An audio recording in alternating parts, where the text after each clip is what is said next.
Никой още не ти е казал каква е връзката между зависимостта към секса и между емоционалните травми. Остани до края и ще разбереш нещо важно, което може да промени живота ти. Всъщност, тя може да е свързана много тясно с детските емоционални травми.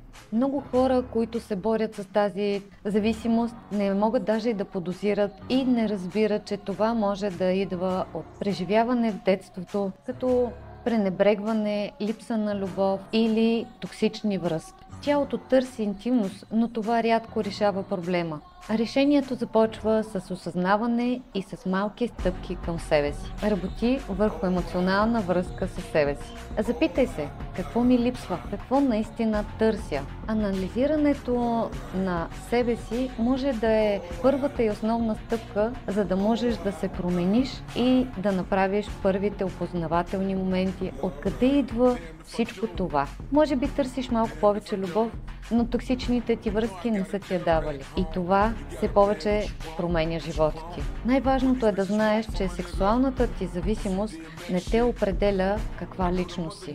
Това е сигнал, че е време да промениш всичко отвътре. Харесай за още стойностни съвети.